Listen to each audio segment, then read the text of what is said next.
చిన్న టుడే క్లాస్లో principles of aquaculture economics గురించి తెలుసుకుందాం.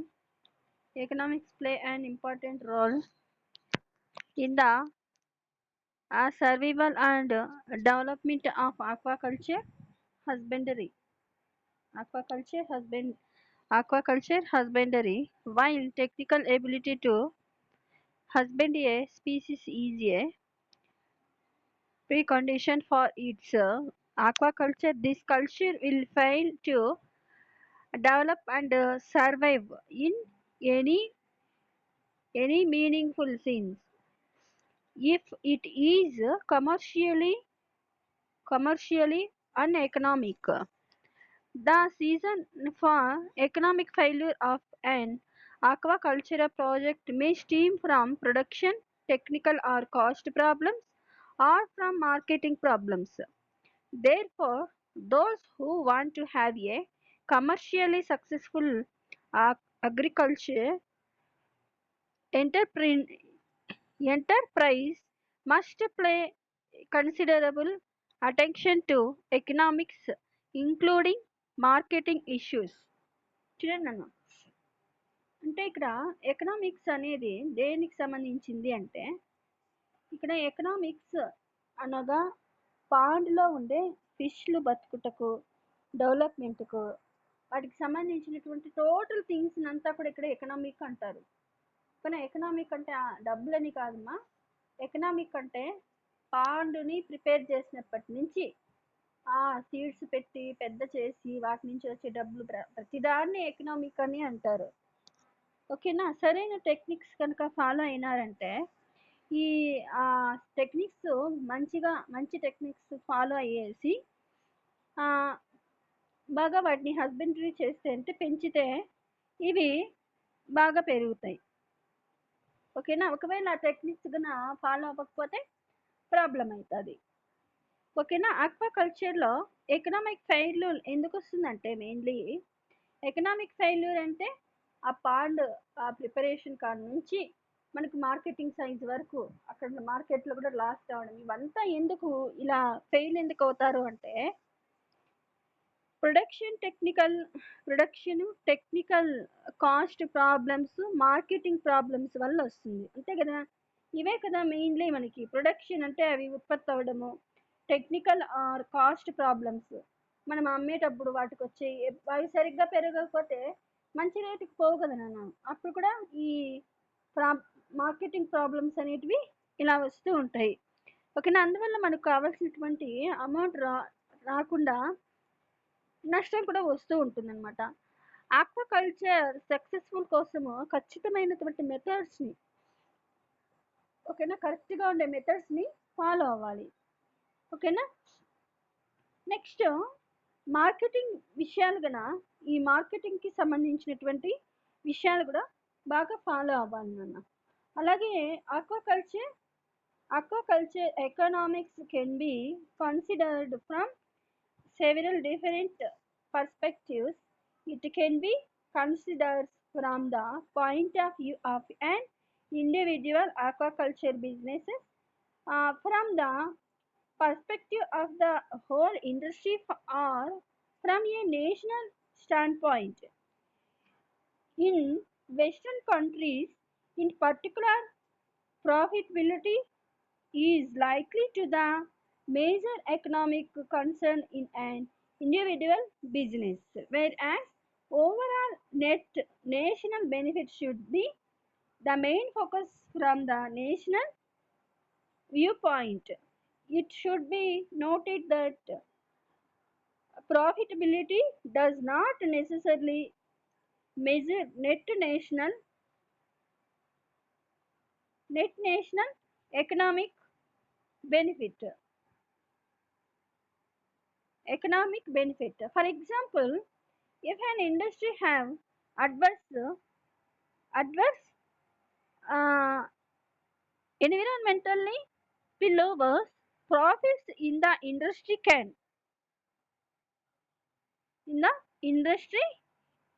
can overstate its national economic benefit because the social cost of its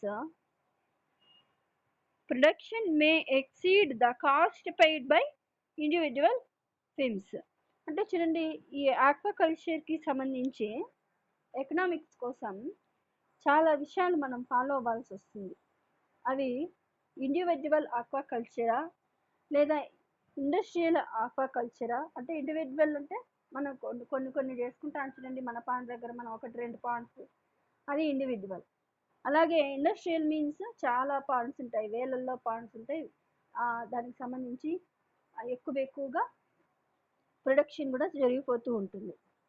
ఓకేనా. ఇలాంటివి ఇండస్ట్రియల్ ఆక్వాకల్చర్ అనే దాని మీద మెయిన్ ఫోకస్ అవ్వాలన్నమాట. వెస్ట్రన్ కంట్రీస్ జనరల్గా ఇండివిజువల్ బిజినెస్నే ఎకనామిక్ కన్సర్న్ చేస్తారనమాట. ఓకేనా. అలాగే ఏది ఏమైనా కానీ ఇక్కడ నేషనల్ బెనిఫిట్స్ మీదనే ఫోకస్ చేస్తారంటే ఒకరికి ఇద్దరికి నష్టం వచ్చినా కానీ ఓవరాల్గా ఎంత ప్రొడక్షన్ అయింది, ఎంత అమౌంట్ వచ్చింది, మన కంట్రీ డెవలప్మెంట్ అంటే ఆర్థికాభివృద్ధి అంటే ఎకనామిక్ పరంగా ఎలా డెవలప్మెంట్ అయింది అలాంటివి చూస్తారనమాట. ఓకేనా. దీనివల్ల ఏంటంటే ప్రాఫిట్ అనేది నేషనల్కి అంత ఇంపార్టెంట్ ఎకనామిక్ బెనిఫిట్ కాదంటే ప్రాఫిట్ కోసమే కాదు నాన్న, మనం డెవలప్ అవ్వడానికి కోసము. ఓకేనా. అలా అనమాట. క్వాలిటీ మెయిన్ అనమాట. ఫర్ ఎగ్జాంపుల్ ఒకవేళ ఇండస్ట్రీకి ఏమైనా అన్ఫేవరబుల్ కండిషన్స్ కనుక అలాంటివి ఎన్విరాన్మెంటల్ స్పాయిలర్స్ కానీ ఇంకా ఏమన్నా థింగ్స్ కానీ వస్తూ ఉంటాయి, వాటి మీద కాన్సన్ట్రేషన్ చేయాలన్నమాట. ఇండివిజువల్ ప్రాపర్టీస్ మీద కాదు అని అర్థం. ఓకేనా. వాళ్ళ సొంతమైనవి కాదు, అంత ఓవరాల్గా మన కంట్రీలో ఉండే అన్నిటినీ కూడా కన్సిడర్ చేయాలి. వాళ్ళకి ఏమన్నా ప్రాబ్లమ్స్ వస్తే కూడా తీర్చాలి. అప్పుడే మనకి మన ఈ ఎకనామిక్ బెనిఫిట్ అనేది మనకు ఒక్కరికే కాదు, టోటల్ ఓవరాల్గా ఆ బెనిఫిట్ మీదే ఎఫెక్ట్ ఉంటుంది అని మీనింగ్ అనమాట ఇక్కడ. Next one soil conditions. Soil కాదు, economic consideration in site selection. ఓకేనా. The primary physical factors to be considered in site selection are topography, hydrology and soil condition as mentioned in other sections. There are also many biophysical parameters which are equally important but are more species dependent. This section relates these physical factors with economics. As per culture is the most prevalent kind of aquaculture practiced today. It is emphasized in this section. ఓకేనా. అంటే చూడండి ఇక్కడ ఏంటి అంటే site selection చేసుకోవడం అనేది మెయిన్గా primary physical factor అవుతుంది. ఫిజికల్ ఫ్యాక్టర్ అంటే ఏంటంటే ఏదన్నా టచ్ చేయగలిగే దాన్ని ఫిజికల్ అంటారు. ఓకేనా. ఇక్కడ సాయిల్, అవి టోపోగ్రఫీ అంటే మన సాయిల్ ఎక్కడుంది, మన సాయిల్ చుట్టూ ఏమున్నాయి అనేది అనమాట. అలాగే హైడ్రాలజీ, సాయిల్కి సంబంధించి. సాయిల్ కండిషన్, సాయిల్ ఎలాంటి కండిషన్లో ఉంది అంటే సాయిల్ నేచర్ ఎలా ఉంది అనేసి. కొంచెం డ్రైగా ఉందా, వెట్గా ఉందా, అలాగే సాయిల్ అనేది బ్లాక్ కలర్లో ఉందా, అలా అనమాట. ఇంకా ఫిజియోలాజికల్ పారామీటర్స్ కూడా ఆ ఫిష్ స్పీసెస్ మీద డిపెండ్ అయి ఉంటాయి అనమాట. ఇవన్నీ చివరికి ఏమవుతాయి, ఎకనామిక్స్కి దారి తీస్తాయి. ఇవన్నీ బాగుంటే మంచి ప్రొడక్షన్ వస్తుంది, మార్కెటింగ్ బాగా జరుగుతుంది, అంటే కాస్ట్ బాగా పోతుంది. అప్పుడు ఇలాగ అందరివి ఉన్నాయనుకో అప్పుడు ఏమవుతుంది, టోటల్గా కంట్రీని డెవలప్ అవుతుంది. అలా అనమాట. నెక్స్ట్ చూడండి topography.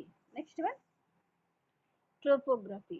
The ideal site for a fish farm is and land that a flat or nearly so.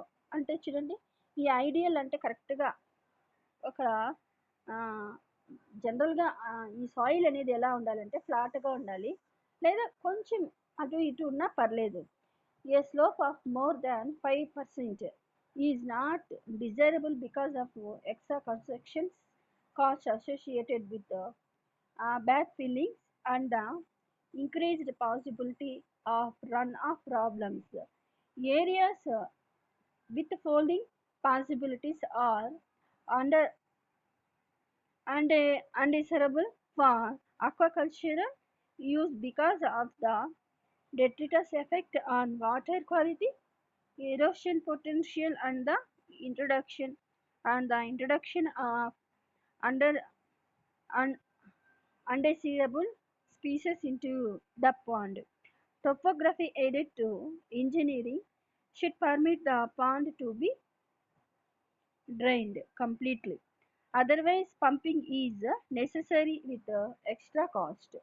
అంటే చూడండి, ట్రోపాలజీ అంటే ఏంటంటే దీనికి సంబంధించి కల్చర్ కోసం మనం తీసుకున్నటువంటి సైట్ అనేది జనరల్లీ ఫ్లాట్గా ఉండాలి. ఓకేనా, కొంచెం అటు ఇటు ఉన్నా పర్లేదన్నమాట. కానీ ఈ స్లోప్ అనేది మన మనం తీసుకుంటాం కదా, సైట్ మనం సెలెక్షన్ చేసుకుంటాం కదా, ఆ సెలెక్షన్ చేసుకున్నటువంటి సైట్లో ఒక 5% కంటే తక్కువ ఉంటే పర్లేదు. స్లోప్ కొంచెం ఇటు అటు ఉండే ఏరియా అనేది.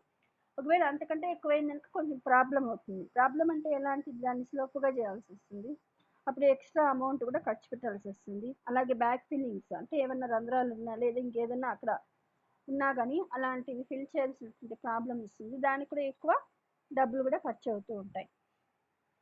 ఓకేనా, ఇంకా ఈ సైట్ ఎక్కువగా ఫ్లడ్స్ వస్తాయి కదా, ఆ ఫ్లడ్స్ వచ్చే ఏరియా కాకుండా ఉంటే కనుక బాగుంటుంది అనమాట. ఎందుకంటే వాటర్ కొట్టుకొని పోవచ్చు కదా, ఆ పాండ్లో పెట్టిండే వాటర్, ఆ వాటర్తో పాటు ఏమన్నా వెళ్ళిపోవచ్చు, లేదా వేరేటివి వచ్చి చేరొచ్చు, వేరే సీవీడ్స్ అలాంటివి ఏమన్నా వచ్చి చేరొచ్చు. ఇంకా పనికిరాని స్పీసెస్ పాండ్లోకి వచ్చి చేరే అవకాశం కూడా ఉంది కదా. ఇంకా ట్రోపాలజీకి సంబంధించి మెయిన్ ఈ పాండ్స్ సెలెక్షన్ కావచ్చు, సాయిల్ సెలెక్షన్ కావచ్చు, కన్స్ట్రక్షన్ ఆఫ్ పాండ్ కావచ్చు, బిల్డింగ్స్, అక్కడ బిల్డింగ్ కూడా ఉంటుంది కదా ఒకటి, అలాంటివన్నీ కూడా వీటి కోసం ఇంజనీర్ కూడా అవసరం అవుతారు కదా. ఇంజనీరింగ్ చెప్పిన ప్లాన్ ప్రకారం మన ఫాలో అయితే కనుక కొంచెం ప్రాబ్లమాటిక్గా ఉండదన్నమాట. ఒకవేళ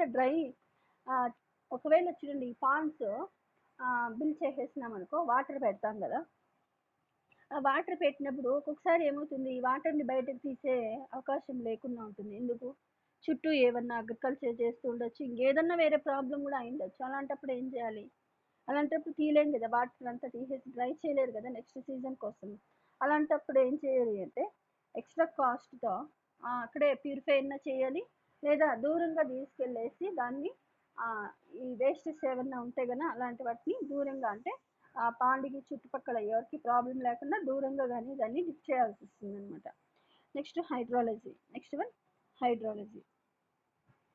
చూడండి. Hydrology A constant supply of high quality water must be available throughout the year to replace losses due to evaporation, seepage and drainage during management operation.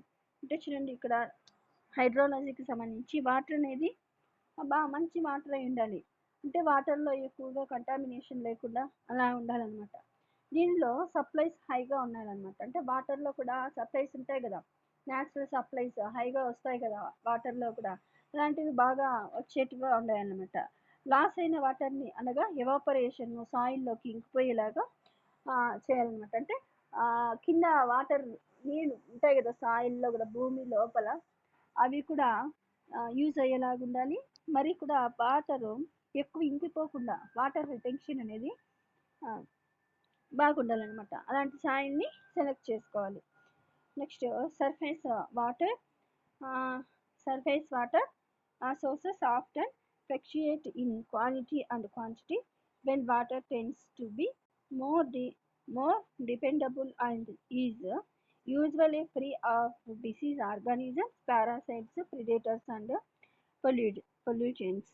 In addition, consistent supplies of well water may permit more crops per year and increase farm income. However, it is costly to drill wells. ఓకేనా, అంటే చూడండి, ఇంకా మనకి pond సర్ఫేస్లో ఉండే water అయితే కనుక బాగా మంచిగా ఉంటుంది అనమాట. పాండ్లో నుంచి తీసుకున్నటువంటి వాటర్ అయితే కనుక, ఎందుకు, ఆ వాటర్ అనేది ఎప్పటికప్పుడు ఆ సాయిల్ నుంచి ఊరుతూ ఉంటాయి కదా, అందుకోసం అనేసి. వెల్ వాటర్ అయితే కనుక చాలా బాగుంటుంది. ఎందుకు, డిసీజ్ ఫ్రీ ఆర్గానిజమ్స్, అంటే డిసీజ్ లేనటువంటి ఆర్గానిజమ్స్ లేనటువంటి పారాసైట్స్, ప్రిడేటర్స్, పొల్యూటెంట్స్ ఇవన్నీ ఉండవు. ఎందుకు, అప్పటికప్పుడు కొత్తగా రోజుకి వాటర్ అనేది సాయిల్ నుంచి ఇక్కడ వస్తూ ఉంటుంది కదా. ఈ వెల్ వాటర్ని వాడడం వల్ల ఎక్కువ సప్లైస్ కూడా ఫామ్ అవుతాయి అన్నమాట. సో ఎక్కువ ఇన్కమ్ కూడా వస్తుంది అనమాట ఈ వెల్ వాటర్ని వాడడం వలన. Discharge of untreated effluent from aquaculture system is dissolved in some areas. Treatment of large quantities of water can extremely costly. One alternative which has been practiced in one development countries is deep well injection of effluents. This will increase the initial capital cost and the pumping cost of the evaporation. అంటే చూడండి ఇక్కడ ఇంకా వాటర్ని ఎప్పటికప్పుడు cleaning అనేది చేస్తూ ఉండాలి. ఇలా క్లీన్ చేయగా వచ్చినటువంటి వేస్ట్ను బయటకు తీసుకొని ఎక్కడికన్నా వెళ్ళి డిజాల్వ్ చేస్తూ ఉండాలన్నమాట. లేదా ఒక పెద్ద ఏదన్నా అంటే గుంత తవ్వేసి దాంట్లో అయినా వేసేసేయాలన్నమాట. ఇనిషియల్ క్యాపిటల్ కాస్ట్ అనేది, కానీ ఇలా ఇవన్నీ చేయాలంటే కూడా కాస్ట్ అనేది ఎక్కువగానే ఉంటుంది. అయినా మనకు బెనిఫిట్స్ కూడా ఎక్కువ వస్తాయి అన్నమాట. ఇలా చేయడం కాస్ట్ ఎక్కువే ఉంటుంది, బెనిఫిట్స్ బాగా వస్తాయి. అప్పుడు మనకు బెనిఫిట్ అవుతుంది అనమాట ఇలా చేయడం వలన. నెక్స్ట్ చూడండి, next one soil conditions. To expect all soil quality are important. Fertility and water retention. The fertility of the soil should be adequate enough to encourage the development of benefit community. In culture system where fish derive most of their food from naturally occurring organisms, fertility is very important and affects the cost of feed. Soils of high organic content should be avoided in level constructions because of settling from decomposition which might cause cracking and seepage and thereby increase maintenance cost. In addition, the soil should be free in residual pesticides or other contaminants, otherwise it affects the yields. It is best to construct the pond on soil which retains water well. This will reduce or eliminate leaks problems and repair cost. అంటే ఇక్కడ చూడండి, soil conditions గురించి చూడండి. వాటర్లో 2 accepts అనేటివి చాలా important ఉంటుంది. అదేంటి అంటే ఫర్టిలిటీ అంటే దానికి కావలసినటువంటి ఎరువులాగా, అలాగే వాటర్ రిటెన్షన్ వాటర్ని నిలుపుకునేది అంటే ఎక్కువ ఇంకిపోకుండా అనేది. ఏది సాయిల్కి ఉండాల్సినటువంటి ఈ 2 క్యారెక్టర్స్ మెయిన్ అనమాట. ఈ 2 ఉండే సాయిల్ని సెలెక్ట్ చేసుకోవాలి. ఓకేనా. నెక్స్ట్ చూడండి, ఫర్టిలిటీ ఉండేటటువంటి వాటర్లో బెంటిస్ కమ్యూనిటీ బాగా పెరుగుతుంది. అంటే వాటర్ బాగుంటే కనుక, కావాల్సినవన్నీ ఉంటే కనుక, బెంటిస్ అంటే మీన్స్ ఏంటంటే అన్ని రకాల ఆర్గానిజమ్స్, అన్ని రకాల అంటే వాటర్ ఎకో సిస్టంలో ఉండేటటువంటి స్టేజెస్ అన్నీ కూడా బాగా పెరుగుతాయి. అంటే ఒకదాని మీద ఒకటి డిపెండ్ అయి ఉంటుంది కదా అనిమల్స్ ఆ ఫుడ్ కోసం అనేసి. అలాంటి చైన్ అనేది బాగా డెవలప్ అవుతుంది అనమాట. అప్పుడు ఎక్కడ కూడా ఈక్విలిబ్రియం అనేది తగ్గదనమాట, ఈక్విలిబ్రియంలో ఉంటాయి ప్రతిదీ. సో అలాంటిది బాగా బెనిఫిట్ అవుతుంది అనమాట. ఈ ఫిషెస్ కూడా బాగా పెరగాలంటే నేచురల్ ఫుడ్స్ బాగా ఉండాలి కదా. నేచురల్ ఫుడ్ బాగా ఉండాలంటే వాటర్ బాగుండాలి. వాటర్ బాగుండాలంటే నేచురల్ ఫీడ్స్ అయినటువంటి దాంట్లో వాటర్లో ఉండాల్సిన నేచురల్ ఫీడ్స్ లైక్ మాస్ ఇంకా కొన్ని ఆర్గానిజమ్స్, బెంజిస్ ఇలాంటివి బాగా డెవలప్ అవుతూ ఉంటాయి. ఓకేనా. సో ఇది ఫర్టిలిటీ కూడా వెరీ ఇంపార్టెంట్ అనమాట. సాయిల్లో వేరే వేరే ఆర్గానిజమ్స్ అంటే మనము ఇప్పుడు ఫిషెస్ని పెంచుతున్నాం కదా, ఫిషెస్ కాకుండా ఇంక వేరే క్రాప్స్ ఇంకా వేరే అనిమల్స్, ప్రిడేటర్స్ లాంటి అనిమల్స్ ఇవన్నీ ఉన్నా కూడా ప్రాబ్లం వస్తుంది. అప్పుడు ఏమవుతుంది, ఒక్కొక్కసారి డీకంపోజ్ కూడా అయిపోతూ ఉంటాయి చనిపోయినవి. అప్పుడు ఏమవుతుంది, సాయిల్ కూడా పాడవుతుంది, వాటర్ కూడా పాడైపోయి సాయిల్ అనేది క్రాక్స్ అంటూ ఇట్లా వచ్చేస్తూ ఉంటాయి అన్నమాట. అందుకోసమనేసి పారాసైట్స్ని, వేరే ఆర్గానిజమ్స్ని లోపలికి రానికుండా ప్రివెంట్ చేస్తున్నాం, లేకపోతే ఈల్డ్స్ తగ్గిపోయి నష్టం వచ్చేస్తుంది అనమాట. అందుకోసము సాయిల్కి వెల్ వాటర్ పెట్టడం చాలా ఇంపార్టెంట్. వెల్ వాటర్లో అన్ని కావాల్సినటువంటి మనకు ఎలాంటి థింగ్స్ కావాలో అలాంటివన్నీ అన్నీ బాగున్నాయన్నమాట. సో లీకేజెస్ ప్రాబ్లమ్స్ని కూడా రిపేర్ చేసి ఆ కాస్ట్ను, అంటే ఈ లీకేజెస్ ప్రాబ్లంకి అయ్యే కాస్ట్ని కూడా ఇది తగ్గిస్తుంది అనమాట. నెక్స్ట్ చూడండి, economic consideration in construction. Economic consideration in construction. The size, depth and shape of pond and the methods of construction are the major factors affecting the cost of construction. అంటే చూడండి, pond size, pond depth, pond shape అనేవి పాండ్ను build చేయడానికి main ఇవే important factors. ఇవన్నీ చేయాలంటే కూడా cost అనేటివి ఉంటాయి. There is no universal answer to the optimal size of pond. అంటే యూనివర్సల్గా మన ప్రపంచవ్యాప్తంగా ఫిష్ పాండ్ ఇలానే ఉండాలి అని రూల్ అంటూ ఏం లేదు. Generally the larger pond size is lower the cost of construction per unit of water area and the greater the efficiency inland utilization. అంటే చూడండి, ఇక్కడ మెయిన్లీ ఏమవుతుంది అంటే లార్జర్ పాండ్ బిల్డ్ చేసేది స్మాలర్ పాండ్ కంటే కూడా తక్కువ ఖర్చు అవుతుంది, అంతే కదా. ఒక పెద్ద ఏరియాలో ఒక పెద్ద 2 పాండ్లు తీయాలన్న ఆ ఖర్చు, అలాగే చిన్న చిన్న పాండ్స్ ఒక 10 పెట్టాలనుకో, వాటికి మళ్ళీ చుట్టూ చేయాలి, పాండ్ లాగా ప్రిపేర్ చేయాలంటే ఖర్చు పెద్ద పాండ్కి తగ్గుతుంది అంటున్నారు. అలాగే ఏరియాని కూడా మొత్తం యూటిలైజేషన్, అంటే ఇప్పుడు గట్టు పెట్టాలి కదా, పాండ్కి ఎక్కువ పాండ్స్ ఉంటే అలాంటి లాస్ ఆఫ్ ఏరియా అనేది ఎక్కువ ఉంటుంది అనమాట. Larger ponds require less land for road and ditch per unit of pond. Cost of equipment and other fertilities per unit of pond are also less for large ponds. Therefore, the depreciation of the capital investment is lower. అంటే ఇక్కడ మనకి ఈ పెద్ద, అంటే చూడండి, ఈ పెద్ద పాండు చిన్న పాండుకి కంపేర్ చేసామనుకో, ఇక్కడ ఫెసిలిటీస్ అనేవి పెద్ద పాండుకి ఫెసిలిటీస్ మనం కల్పించాలి కదా, అప్పుడు అయ్యే ఖర్చు కంటే చిన్న పాండ్స్కి అయ్యే ఖర్చు అనేది ఎక్కువగా ఉంటుంది. కాబట్టి చిన్న పాండ్స్కి అయ్యే ఖర్చు ఒక పెద్ద పాండ్కి అయ్యే ఖర్చు కంటే తక్కువగా ఉంటుంది. అంటే పెద్ద పాండ్స్కి కాస్ట్ అనేది తక్కువ అనేసి, ఓకేనా. లార్జ్ పాండ్స్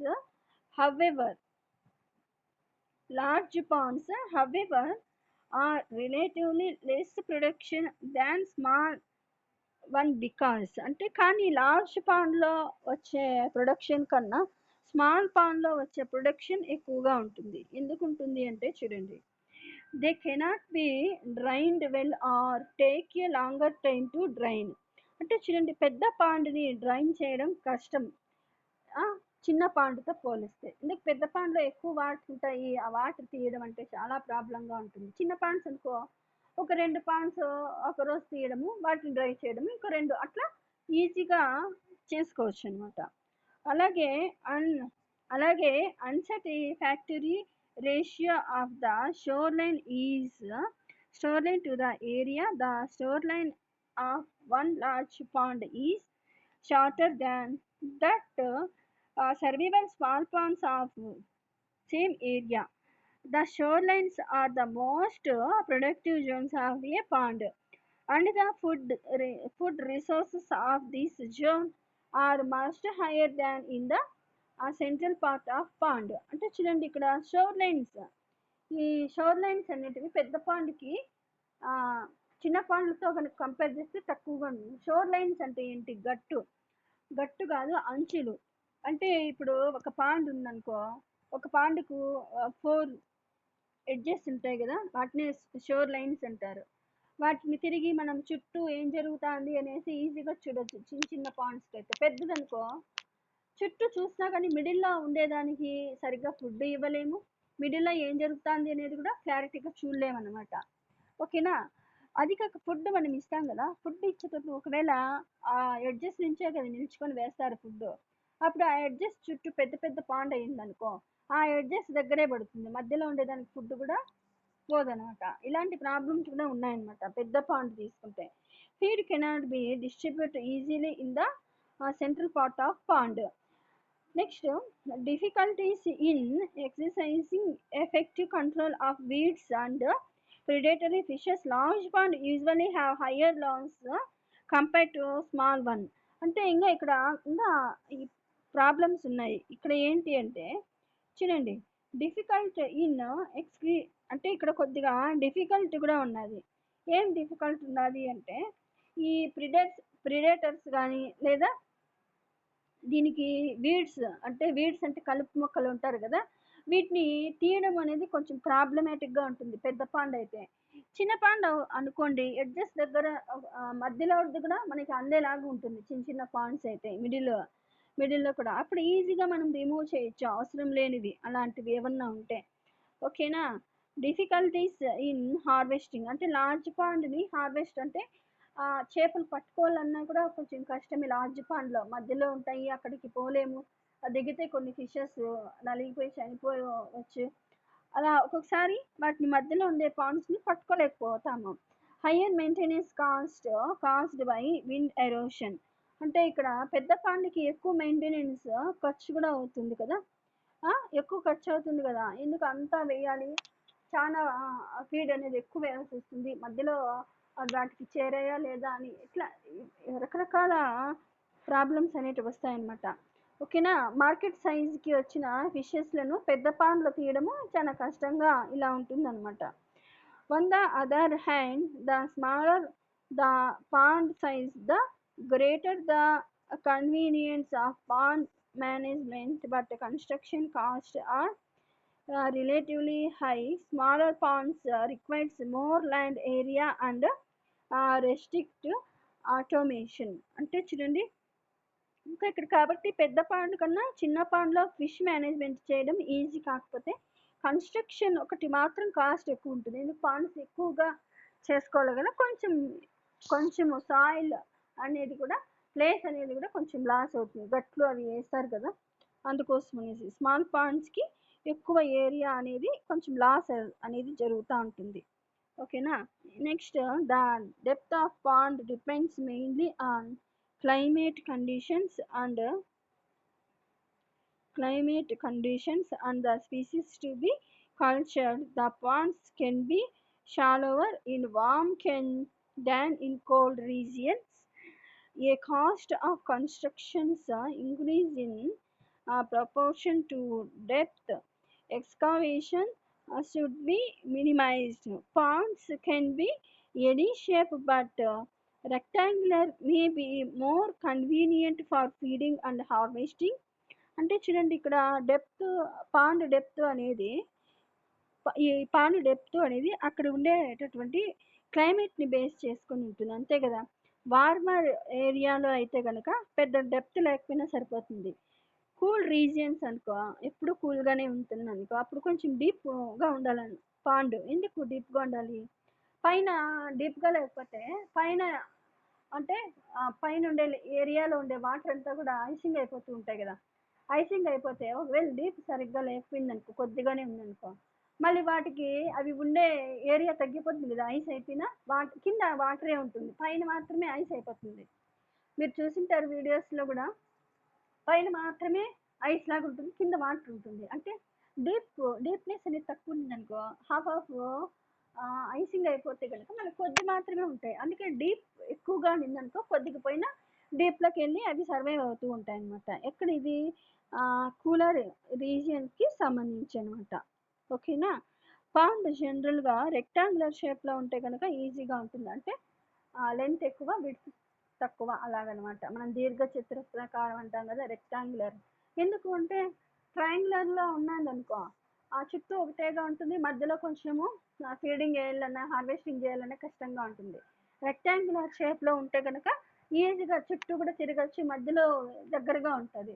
కానీ యూనివర్సల్గా ఏం చెప్పారు, పర్టికులర్గా ఒక షేప్ అంటూ లేదు, కానీ మనకు కన్వీనియన్స్గా అయితే కనుక రెక్టాంగులర్ షేప్ అయితే కనుక బాగుంటుంది, రెక్టాంగులర్ అయితే కనుక ఈజీగా ఉంటుంది అనమాట హార్వెస్టింగ్, మెయిన్లీ హార్వెస్టింగ్ కోసం అనేసి. In in general economy of construction, efficiency of operation and productivity of pond are usually the primary cost in determining determining the size, shape and depth of a pond.